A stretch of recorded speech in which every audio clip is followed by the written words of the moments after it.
आप सभी को शलोम बशम यशुआ मशीह। मेरा नाम शाज़िल लुइस है और एक बार फिर से मैं नए दिन की नई उम्मीद के साथ आपके सामने हाजिर हूँ।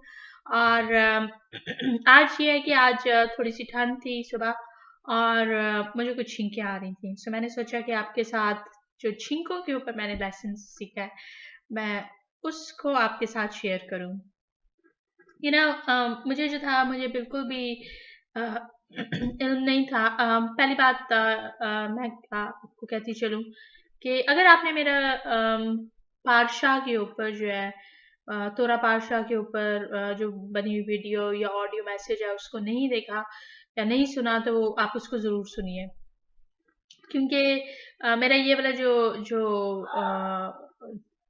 माफ़ी चाहती हूँ, बेथनी की आवाज़ के ऊपर मेरा कोई कंट्रोल नहीं है। मेरे साथ-साथ जो है वो बेथनी को भी बर्दाश्त करना सीख लें आप लोग। अम, मेरा आज का जो मैसेज जो है वो बेसिकली तोरा पादशाह के ऊपर है, जो कि बेरेशीत का पादशाह व ये खाए से था। जो कि मैंने अभी की नहीं बात करी मगर मैंने सीखा था कि वही खाई जो है वो कि वो बसा या वो रहा या वो इतने साल जिया। इस तरह से मेरा हाल में बनता है। याकूब की ज़िंदगी के ऊपर है। याकूब के कितने साल याकूब जिया और फिर उसने जो था वो अपने बेटों को बरकत दी। सो ये जो है ये बरशीत की किताब यानी कि पैदाइश की किताब जेनेसिस की किताब का आखिरी पार्शा है। और इसमें जो है जो 48 बाब है वो उसमें लिखा हुआ है कि याकूब जो है वो बीमार पड़ा और उसके बेटों ने जो था वो यूसुफ को बुला भेजा कि तेरा बाप जो है वो मरने वाला है, सो जल्दी आ। और यूसुफ जो था वो अपने बेटों को लेके पहुंचा। और फिर उसके बाद लिखा हुआ है 50वें बाब में कि याकूब ने अपने तमाम बेटों को बुलाया और उसने जो था वो उनको बरकत दी। अ, सो रब्बियों के लिए जो था वो ये था कि आखिर क्या वजह है कि पहले जो है वो अगर क्योंकि अगर याकूब इतना ज्यादा बीमार था कि वो मरने वाला था तो क्या वजह है कि यूसुफ को जो है वो उन्होंने बुला भेजा था।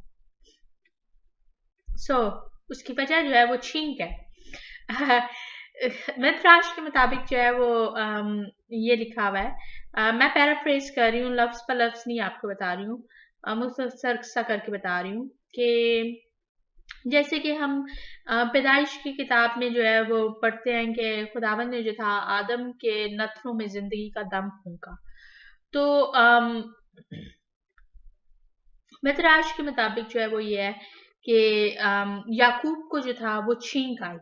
चूंकि खुदावन ने आदम के नथनों में जो था वो जिंदगी का दम फूंका तो उनके लिए ये था।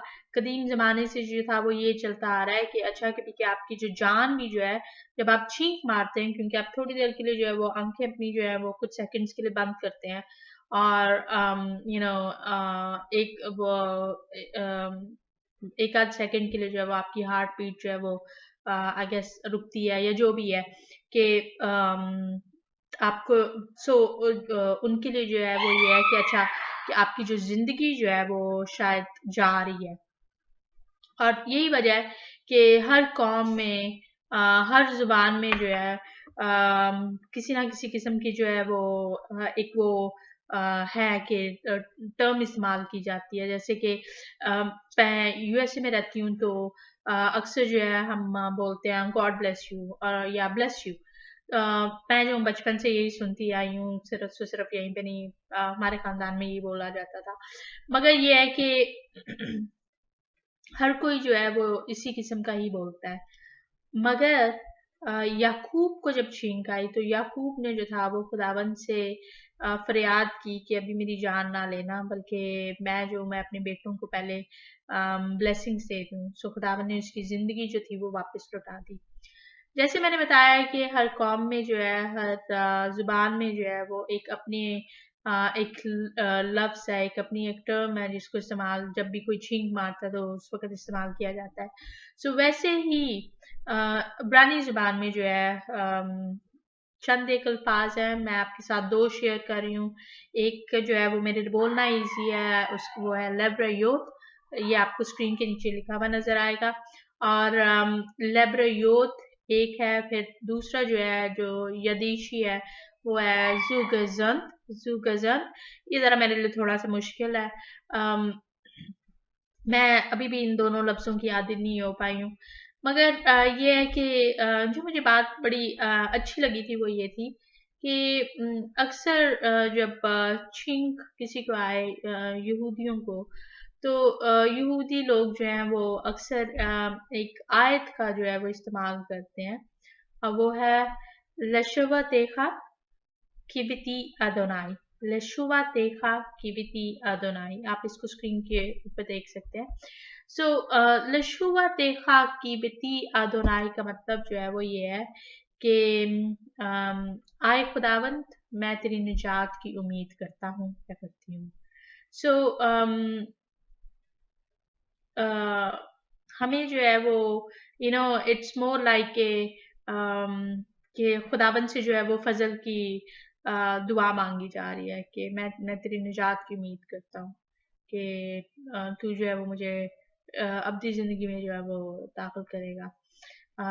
सो नेक्स्ट टाइम जब आप छींक मारें तो जरूर इस बात को सोचें। खुदाबंद ने चाहा तो अगली दफा जो है वो किसी नए टॉपिक के साथ आपके सामने हाजिर होंगी। शलोम जी।